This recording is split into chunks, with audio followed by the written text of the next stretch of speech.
Primeira Epístola de Paulo aos Coríntios, capítulo 15, versículos 1 a 8. Versículos 1 a 8.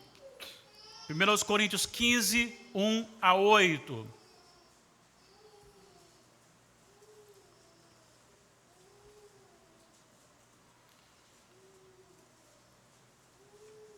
Eu lerei em voz audível, os irmãos me ouvirão. Irmãos, venho lembrar-vos o evangelho que vos anunciei, o qual recebestes e no qual ainda perseverais. Por ele também sois salvos, se retiverdes a palavra tal como vô-la preguei, a menos que tenhais crido em vão.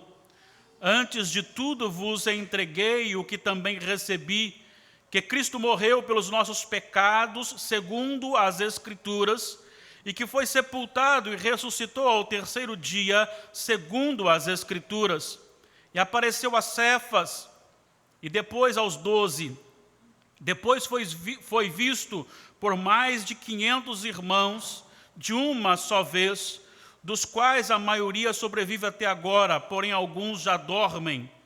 Depois foi visto por Tiago, mais tarde por todos os apóstolos. E afinal, depois de todos, foi visto também por mim, como por um nascido fora de tempo. Vamos orar mais uma vez? Senhor, não cansamos de dizer-te o quanto carecemos do Senhor. Por isso clamamos que venha ao nosso socorro, para que não seja apenas um discurso, apenas uma oratória, que não seja apenas uma interpretação de texto, que não seja apenas, ó Deus, mais um movimento de culto, não seja mais uma religiosidade praticada, mas que este momento aqui seja um momento extraordinário, tanto daquilo que oferecemos ao Senhor, como um coração ainda que limitado, manchado ainda pelo pecado, freado ainda pelas nossas limitações, mas que foi regenerado pela graça, redimido em Cristo. E assim, ó Pai, por mediação dele, que o Senhor receba os atos deste culto, que sejam agradáveis a Ti, mas que, além disso, ó Pai, que Tu nos edifiques, reavives, ó Deus, o dom do Senhor em nós. Ó Pai, que tenhamos alegria em Ti, a alegria que fluiu do coração daqueles que presenciaram Jesus após a morte, agora com vida. Que a esperança renascida ali seja também real no nosso meio hoje aqui, em nome de Jesus. Amém. Queridos irmãos, eu quero falar com vocês sobre a relevância da ressurreição de Jesus para a nossa salvação. Hoje nós vivemos um período bastante interessante e agradável com a tecnologia, né? Falando agora para você que está em casa e você ao mesmo tempo me vendo e ouvindo, isso é tecnologia. E nós temos hoje muitos benefícios da tecnologia, e um dos benefícios é que você pode fazer muitos movimentos dentro da sua casa, por exemplo, movimento referente a finanças. E você pode fazer transferência bancária ou pagamento dentro da sua própria casa. E quando você faz uma transferência bancária, você precisa, ainda que tenha ali toda a tecnologia ao seu alcance, tem alguns passos, um processo a ser obedecido. E então você vai lá, você abre o aplicativo, você aponta então e digita lá a conta que você quer transferir, o valor que você quer transferir, a data que você quer transferir, mas se você não confirmar a transferência, ela não se efetuará. Eu quero usar isso de uma linguagem muito simples para apontar algo extraordinário referente ao plano redentivo, que também foi feito em um processo em que às vezes supervalorizamos o Natal ou a cruz, e às vezes não damos tanta importância à ressurreição. Quando olhamos para o texto, o seu contexto narra um problema que estava acontecendo na igreja de Corinto. Alguns irmãos da igreja de Corinto afirmavam que não há ressurreição dos corpos. Se você olhar o capítulo 15, versículo 12, você encontrará: ora, se é corrente pregar-se que Cristo não ressuscitou dentre os mortos, como, pois, afirmam alguns dentre vós que não há ressurreição de mortos? Então, algumas pessoas estavam colocando em dúvida ou até questionando a possível ressurreição. E Paulo mostra que se não há ressurreição dos mortos, então Cristo não ressuscitou, versículo 13. E se não há ressurreição, Cristo não pode ter ressuscitado. Para ainda chamar mais atenção, no versículo 14, ele fala que seria vã a pregação e vã a fé, se não houvesse ressurreição. Olha o versículo 14. E se Cristo não ressuscitou, é vã a nossa pregação e vã a vossa fé. Versículo 15, no capítulo 15 ainda, você encontra Paulo mostrando para os discípulos, ou para a igreja de Corinto, que se Cristo não ressuscitou, se as coisas dizem respeito apenas aqui na terra, nós somos os mais infelizes. Versículo 19. E Paulo, no capítulo 15, todo o capítulo, ele trabalha a ressurreição de Jesus, apontando como base para a nossa ressurreição, corrigindo então o problema da ressurreição que os coríntios tinham referente aos mortos, apontando então para a relevância do sacrifício, da morte, mas também da ressurreição de Jesus. Eu quero destacar então aqui, nestes 8 versículos, algumas lições que nos ajudarão a entender mais ainda, cada vez mais, que eu sei que você não tem problema com respeito à ressurreição, mas a valorizá-la mais ainda para a sua vida. Em primeiro lugar, Paulo nos deixa claro que a ressurreição de Cristo é a base da nossa salvação. Se nós olharmos aqui algumas coisas importantes dentro desse texto, você vê aqui nos versículos 1 e 2 o seguinte: irmãos, venho lembrar-vos o evangelho que vos anunciei, o qual recebestes e no qual ainda perseverais, pois por ele também sois salvos, se retiverdes a palavra tal como vou-la preguei, a menos que tenhais crido em vão. Eu preciso destacar aqui algumas coisas importantes para a nossa compreensão. Em primeiro lugar, eu queria que você olhasse aqui que Paulo está chamando a igreja a uma notificação, a uma admoestação.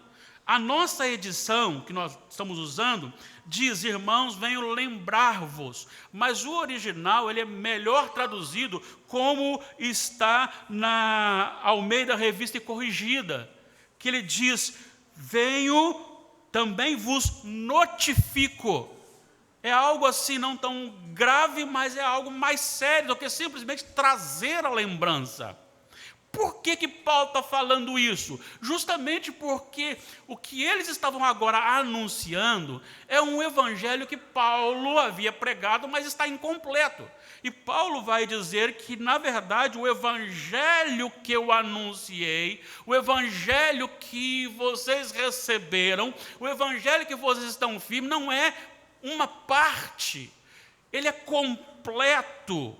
Este evangelho não diz respeito apenas à morte de Jesus, mas diz respeito também à salvação através da ressurreição. No versículo 3 ele diz: antes de tudo vos entreguei o que também recebi, que Cristo morreu pelos nossos pecados. Olha o versículo 4. Foi sepultado e ressuscitou. O que Paulo está trazendo aqui como abertura no primeiro versículo é dizendo que este é o evangelho. Eu estou notificando vocês que vocês se converteram para um evangelho pregado, o evangelho pleno, que tem nascimento, morte e ressurreição.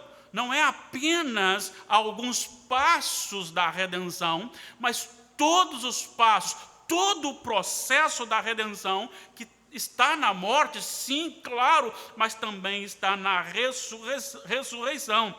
E então por isso ele diz, no versículo 2, dizendo que também sois salvos se retiverdes a palavra, ou seja, a plenitude da pregação. Isso implica no evangelho completo, no caso aqui, na morte de Jesus, mas também na ressurreição de Jesus. Há uma coisa muito interessante para a gente aprender aqui, a suportar as aflições. Você tem na sexta-feira, às 3h, Jesus inclinando a cabeça, entregando o seu espírito. Você tem o sábado e você tem o domingo. E no domingo de manhã você tem a ressurreição. Imagine o coração dos apóstolos, dos discípulos de Jesus, do momento em que ele morreu até o momento em que ele aparece, se manifesta vivo. O coração deles estava aflito.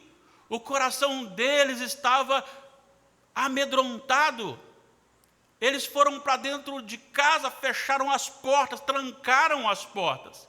E a frustração, olha só para aqueles 2 discípulos no caminho de Emaús, quando estão descendo e Jesus se aproxima, eles não reconhecem o Senhor Jesus e eles, a gente esperava mais desse Jesus. A gente esperava que ele tomasse o poder. A gente esperava que ele tornasse o nosso imperador aqui. Mas isso não aconteceu, já é o 3º dia. Já é o 3º dia. Eu quero que você pense justamente com isso, a respeito do que isso pode ter acontecido. Nós temos aqui, irmãos, um cumprimento dentro de um processo em que passa-se da sexta até o domingo, mas esse período foi difícil. Mas só que no domingo ele ressuscitou. No domingo a coisa aconteceu, a vitória chegou. Então as aflições que nós temos aqui também, nós temos como base na ressurreição de Jesus para suportar as aflições. Amados irmãos, a nossa salvação, a nossa garantia é algo que é real, não é algo como possibilidade, não é algo se der certo.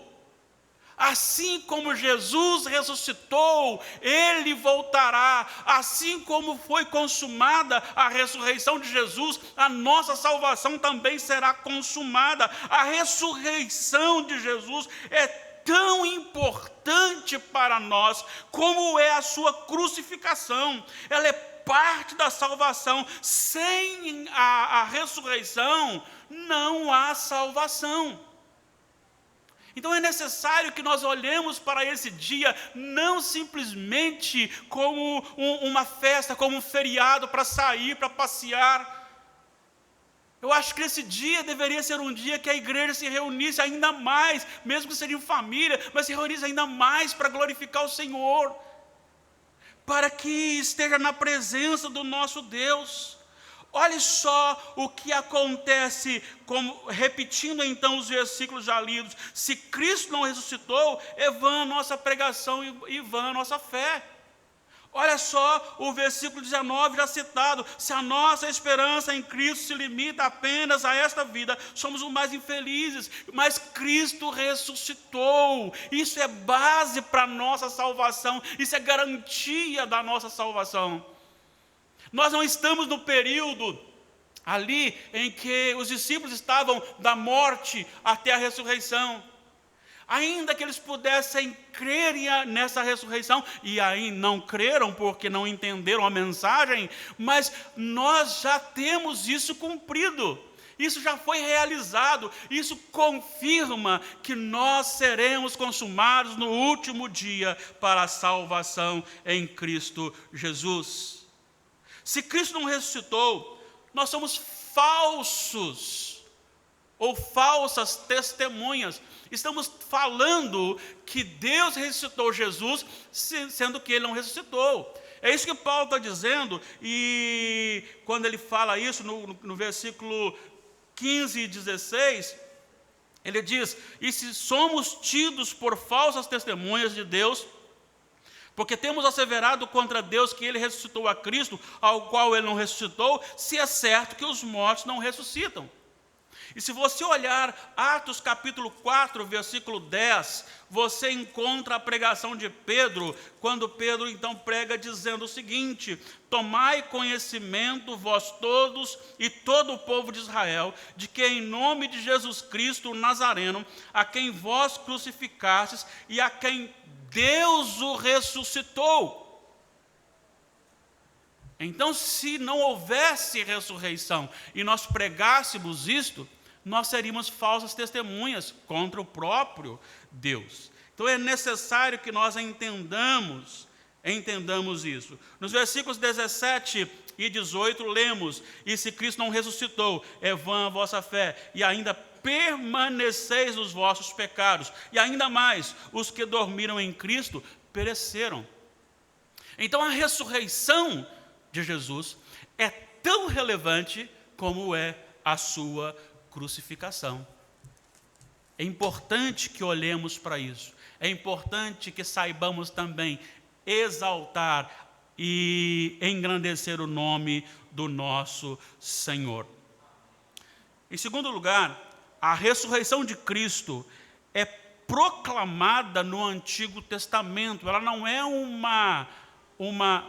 achismo de Paulo, não é uma interpretação de Paulo, não é nada referente a alguém que queira fazer, eu vou criar uma religião.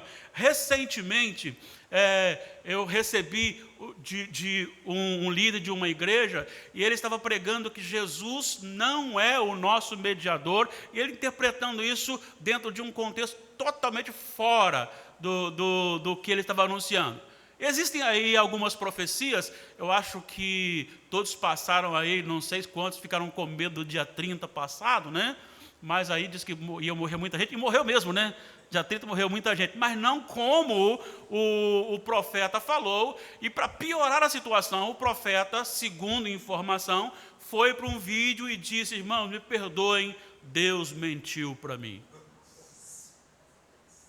A culpa não é minha, é de Deus. A culpa é a mulher que tu me deste. A culpa é o Adão da mulher que tu me deste. Ou seja, sempre tem alguém para ser culpado. Sempre tem alguém. E o problema é que o povo ainda segue tais homens. Preferem crer que Deus é mentiroso do que aquele profeta, segundo eles, é o mentiroso. Paulo está dizendo aqui, provando que não existe, irmãos, não existe uma formulação simplesmente sem base. Acabei de receber aqui uma doutrina agora, e solta a doutrina. Ele está dizendo que o que ele está ensinando ali tem base no Antigo Testamento. E ele trabalha essa questão tanto da morte como da ressurreição, nos versículos 3 e 4. Olha só o que ele diz: antes de tudo vos entreguei o que também recebi, que Cristo morreu pelos nossos pecados, segundo as Escrituras. Embora Paulo tenha recebido revelações de Deus, por ser ele apóstolo e pelo cânon ou as Sagradas Escrituras ainda não estarem fechadas, naquele momento ali, ele está dizendo que não é simplesmente um ato pessoal, não é uma experiência. Eu não vou duvidar se você falar comigo assim: pastor, eu estava orando de madrugada, é sempre de madrugada, eu estava orando de madrugada, de repente brilhou uma luz no meu quarto. Olha, aí é problema seu com Deus. Eu não posso dizer se é verdade ou se não é verdade, e mais ninguém pode dizer se é verdade ou não é verdade. É uma experiência da pessoa que ela está falando verdade ou não. Aí é problema dela com Deus. Mas o que Paulo está dizendo aqui não é uma experiência pessoal, não foi algo místico. Eu não estava de jejum há 40 dias, ajoelhado em cima de caroços de milho, e estava já me entregando, me sacrificando. Aí veio essa revelação. Não, não é isso. Ele está dizendo que ele aprendeu sobre a morte expiatória, porque ele diz que as Escrituras falavam sobre Cristo morreu pelos nossos pecados, ou seja, a morte expiatória. Alguém morrendo para o perdão de pecado de outras pessoas. Ou seja, de todo aquele que nele crê. Então ele anuncia o ato ali da salvação com a morte. Mas não só a morte, e aí ele usa, com certeza, ele não está aqui relatando qual texto ele usou, possivelmente ele estava lembrando-se de Isaías 53, falando sobre a morte expiatória, mas também falando sobre a ressurreição, também em Isaías 53. Eu quero que você vá comigo até Isaías 53, para que você possa entender isso de uma maneira muito clara, porque o Evangelho do Antigo Testamento é registrado aqui. Muitos declaram isso, é como se fosse o Evangelho em Isaías. E aqui, do versículo 50, do capítulo 53, de 1 até o 9, ele vai falar sobre o sacrifício, a maneira que Cristo foi crucificado. Parece que ele viu, parece que ele estava presente, isso há 750 ou 800 anos antes de acontecer. Mas quando que fala da ressurreição aqui? Dá uma olhada no versículos 10 a 12. Todavia o Senhor agradou moê-lo, fazendo-o enfermar, quando der ele a sua alma como oferta pelo pecado, verá. Mas se ele morreu, como ele verá? Verá a sua posteridade e prolongará os seus dias, e a vontade do Senhor prosperará nas suas mãos. Ele verá o fruto penoso do trabalho de sua alma. Mas como ele verá se ele morreu? Então ele tem que ressuscitar. Mais ainda, e ficará satisfeito. O meu servo, o justo, com o seu conhecimento, justificará muitos, porque as iniquidades deles levará sobre si. Por isso eu lhes darei muitos como sua parte. Como pode dar alguma coisa a alguém que está morto? Ele precisa ressuscitar. E com os poderosos, ele repartirá os despojos, ou o despojo.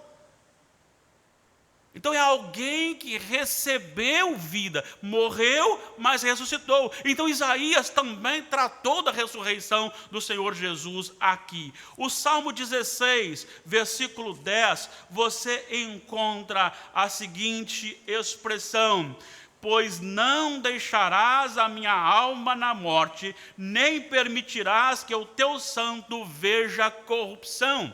Ele está tratando da ressurreição do Senhor Jesus. Ele está tratando daquilo que o Senhor tem para o plano completo da redenção. Isso está fundamentado no Antigo Testamento. Isso está fundamentado desde o Jardim do Éden, quando ele disse que nascerá um, e ele esmagará a cabeça. Para ele ser um vencedor sobre a serpente, sobre Satanás, ele não pode só morrer. Porque se ele morresse e ali ficasse, então Satanás teria vencido. Mas o que nós temos aqui é um plano completo de morte e ressurreição. A nossa vitória, ela é fundamentada na ressurreição de Jesus, que foi já anunciada, proclamada, estabelecida no Antigo Testamento. A Bíblia não tem um testamento que acabou como uma língua morta, que não mais existe, mas um está ligado ao outro. O outro é o cumprimento do um. O Novo Testamento é o cumprimento do Antigo Testamento. Mas para você entender o Novo Testamento, você precisa entender o Antigo Testamento. Por isso é necessário que você leia genealogias. Por isso é necessário que você leia aqueles nomes complicados, ainda que você não saiba pronunciá-los. Porque nessa genealogia você vê o propósito de Deus sendo estabelecido dentro de toda a história. E a Bíblia, a palavra de Deus, nos orienta sobre a nossa vitoriosa vida. É por isso que nós não quedamos diante de qualquer aflição. Somos abalados? Sim. Entristecidos? Sim. Às vezes até quase derrotados? Sim. Mas nós não somos derrotados. Porque nós somos guardados no poder de Deus, nas promessas de Deus. E essas promessas de Deus, elas já foram cumpridas, muitas delas na história, para que creiamos que isto é real, que isto é verdadeiro, e que agora o que está prometido para frente também se cumprirá. Eu preciso dizer uma coisa para você. Não está prometido aqui que você pode te aglomerar, pode se abraçar, pode deixar as máscaras, pode deixar os cuidados, porque você é filho do rei, então não vai pegar nenhum problema. Não vai ter problema nenhum com a enfermidade atual. Não, não é isso não.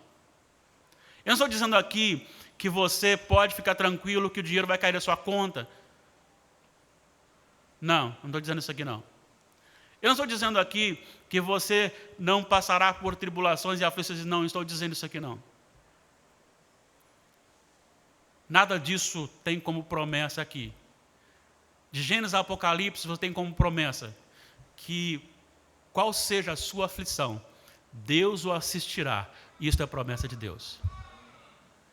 De Gênesis a Apocalipse tem uma promessa: todo aquele que arrependido, confessar o seu pecado e se voltar para Deus através de Jesus, crendo em Jesus, será salvo. Isso é a promessa de Deus. E que você ressuscitará assim como Deus ressuscitou a Jesus e será glorificado também. Isso sim é promessa de Deus. A ressurreição de Jesus e a nossa ressurreição está fundamentada nas Sagradas Escrituras. Terceira lição: a ressurreição é um fato testemunhado. A ressurreição é um fato testemunhado. Este ponto, ele é muito importante para que nós possamos entender algumas coisas. Versículos 5 a 8, eu coloquei aqui só uma ordem para a gente seguir aqui. Ele vai dizer no capítulo 15 de 1 Coríntios, versículo 5, dizendo o seguinte: e apareceu. Primeiro a Cefas, depois aos 12, depois a mais de 500 irmãos, e Paulo diz assim: e a maioria ainda está viva. Depois a Tiago, e por fim a mim, Paulo. Eu quero que você pense um pouquinho comigo aqui, que a ressurreição de Jesus, Paulo está ensinando para a igreja de Corinto e ensinando hoje para nós aqui também, que a ressurreição de Jesus não é um ato camuflado, arrumado, politicamente dirigido para enganar alguém. Não é algo que você diz: vamos nessa direção porque derrotamos A, ou vamos nessa direção porque derrotamos B. A ressurreição de Jesus é tão real, primeiro, que Paulo vai dizer que não é apenas uma pessoa que viu. Ele diz que muitas pessoas, em diferentes momentos, viram. É como se Paulo estivesse dizendo assim: olha, dos 500, muitos estão vivos ainda. Quer ir lá conferir com eles, ver se eles vão contar a mesma história que eu estou contando aqui para vocês? Porque é muito comum você dizer: fulano sabe, então fica aqui e vou ouvi-lo sozinho para ver se ele vai falar a mesma coisa que você falou aqui. É mais ou menos isso que Paulo está dizendo. A maioria ainda está viva, pode ir lá conferir. É real, é fato. Irmãos, há muito tempo nós ouvimos que a existência de Deus é algo de experiência. Mas não, ao estudar a Bíblia algumas vezes, de Gênesis a Apocalipse, eu posso provar sempre para você que a existência de Deus não depende de uma experiência simplesmente, mas ela é fato. A pessoa pode não crer, mas ela é fato, ela é real. Assim também a ressurreição de Jesus é real. É real pelo fato dele ter aparecido a muitas pessoas em tempos distintos, mas é real também pelo fato de que aquele grupo que começou a proclamar a ressurreição de Jesus o fez na consciência de que isto resultaria em grande perseguição contra a sua própria vida. O texto de Atos que nós acabamos de ler anteriormente, a partir do capítulo 4, a partir do versículo 10, 12, em diante, você vai lendo ali, ele prega, Deus ressuscitou. E depois o que acontece? Eles são proibidos de pregar, eles apanham. Eles sabiam que anunciar a ressurreição de Jesus seria trazer de forma muito mais intensificada a perseguição contra a igreja. Qual a razão disso? O que eles estavam ganhando com isso? Havia algum projeto financeiro em que eu prego isso e deposito um tanto na minha conta fora do Brasil? Não, não havia. Havia, então, uma promessa de que você prega isso e eu colocarei 20 mil anjos ao seu redor para que ninguém toque em você, para que nenhum vírus chegue em você? Não, não havia. Havia promessa de que quando alguém fosse cortar o pescoço de Tiago, a espada quebraria e não cortaria o pescoço de Tiago? Não, não havia essa promessa. Não havia promessa de bens físicos. Pelo contrário, era consciente a intensificação da perseguição. E eles ainda assim continuaram divulgando: Jesus ressuscitou. Por quê? Porque isto é verdade, não é uma fantasia, não é uma experiência, não foi algo criado pelo homem. A variedade de pessoas provam isso, as consequências provam isto. Irmãos, valorizemos mais o ato da ressurreição de Jesus, o plano completo, nascimento, morte e ressurreição de Jesus. Valorizemos intensamente isso, meus amados irmãos. Isso nos dá um direcionamento, a esperança de que nós também seremos ressuscitados no último dia. Viva aqui e agora como filho de Deus. Viva aqui e agora para a glória de Deus. Exalte ao Senhor em meio ao sofrimento. Esteja contente no Senhor. Em meio às aflições, esteja esperançoso no Senhor. Não se desespere. O domingo virá. A ressurreição virá. É só aguardar. Quantos que corriam bem, de ti longe agora vão, disse o poeta sacro. Não suportaram, talvez os prazeres deste mundo, entraram nos seus corações. E hoje estão longe do Senhor. A cada passo que nós damos no pecado, é mais um passo para longe de Deus.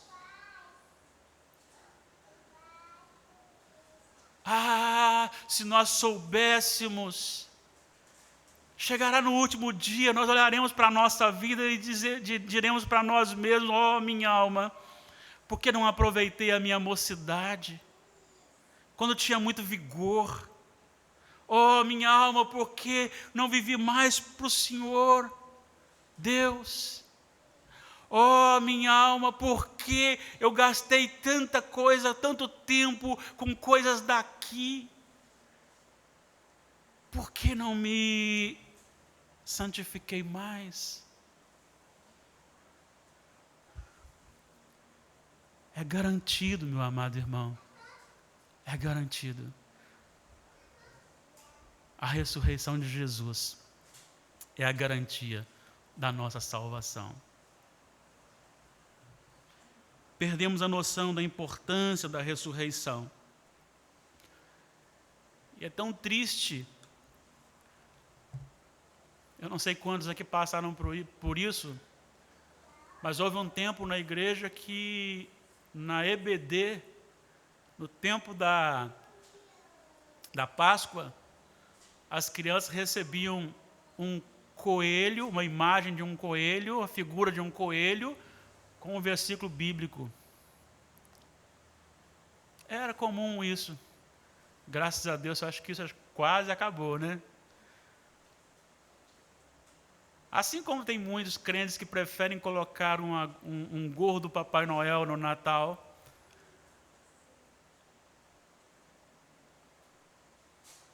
perdemos a noção. Às vezes nos preocupamos muito mais. Oh, não vejo a hora de chegar aí a Páscoa por causa do ovo do coelho. É um milagre, coelho botar.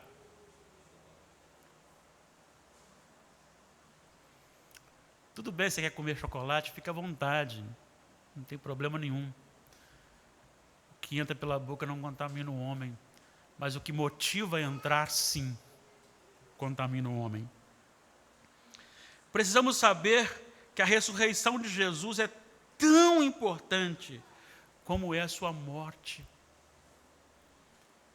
Amados irmãos, se Cristo não tivesse ressuscitado, é como se alguém falasse para você o seguinte: fique tranquilo, seus problemas financeiros acabaram. Transferirei para sua conta agora R$1 milhão. E você, feliz da vida, está aguardando e de repente ele manda um print. E aquele print está lá. Conta acreditada, a sua conta, seu nome. E você está esperando até hoje, não chegou. Porque não finalizou. Se Cristo não tivesse ressuscitado, nós estaríamos aqui agora todos perdidos. Perdidos.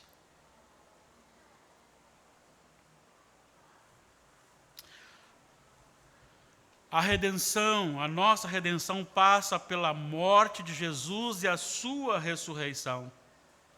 Sem a ressurreição de Jesus,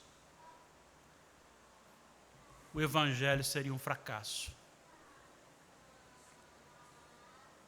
O Evangelho seria um fracasso. Morreu Jesus. Mas nós podemos gritar, como diz o nosso amado presbítero Anderson, em alto e bom tom. Podemos gritar: Jesus ressuscitou. Ele vive. Ele vive.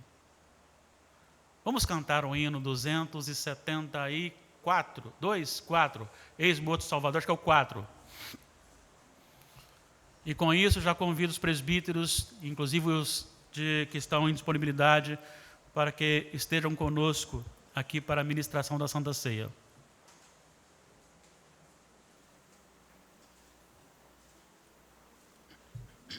Oi. Pemos.